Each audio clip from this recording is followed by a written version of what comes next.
tadi ada sih tugas bahasa Inggris, aktivitas 9 sama 10 tadi. Ini bagian dari sini katanya dari 1 sampai aktivitas 10 1 sampai 5. Oh.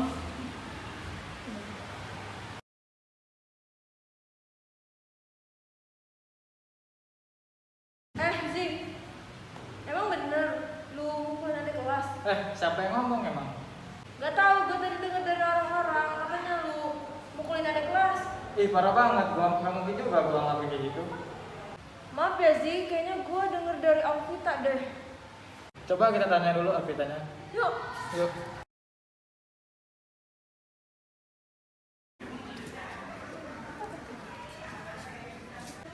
Bangun lu.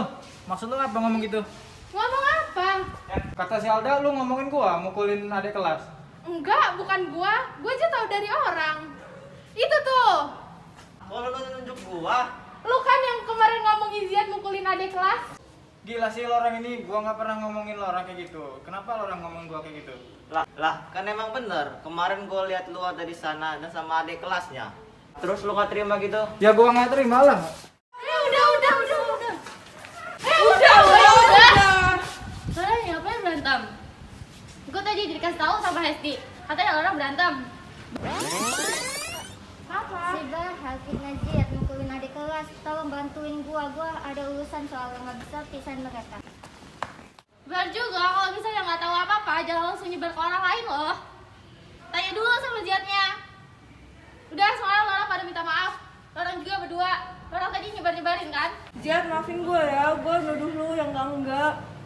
Gue juga tahu dari Alvita. Iya Ziat, maafin gua juga ya. Iya, gua juga minta maaf ya soal kejadian tadi.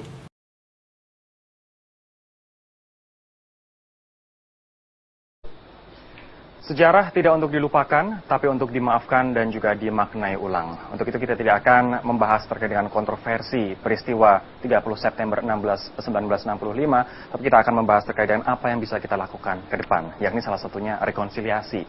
Kalau Ibu Katrina sendiri, bagaimana Ibu melihat pentingnya rekonsiliasi antara kedua belah pihak korban?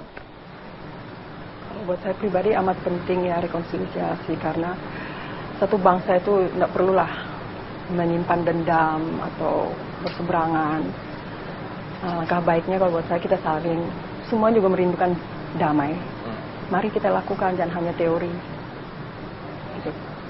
Ibu masih dendam dengan PKI? Saya sudah lama tidak dendam. Why? Why should I? Buat apa saya dendam sama mereka? Mereka juga sama-sama anak orang tua kami yang bermasalah dulu toh. Kalau saya sudah lama, kami sudah membuat satu forum FSAB. Apa itu singkatannya? Forum Silaturahmi Anak Bangsa. Okay. Di mana kami sudah berdamai dan sama-sama mau merangkul dan sama-sama mau sama-sama sudah berdamai lah, sudah mau berada dalam satu forum, tidak berbuat konflik lagi. Oke. Kami juga akan memanggilkan pemirsa peneliti konflik sosial, ada Ibu Rianti Abiani Tambu Bolon. Pak Rianti, boleh silahkan. Apa kabar Mbak? Ya, selamat pagi, apa kabar? Baik.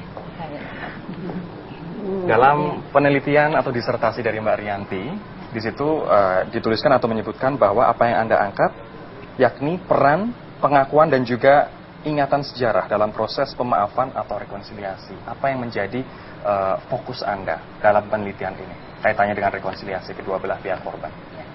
Ya, jadi di dalam hal ini, dalam melakukan pemaafan antar kelompok dan rekonsiliasi antar kelompok, memang faktor ingatan kolektif sejarah itu sangat penting. Seperti tadi sudah disinggung oleh Mas Rory sendiri bahwa ingatan masa lalu itu tidak bisa kita lupakan, tetapi harus kita maafkan dan kita maknai ulang.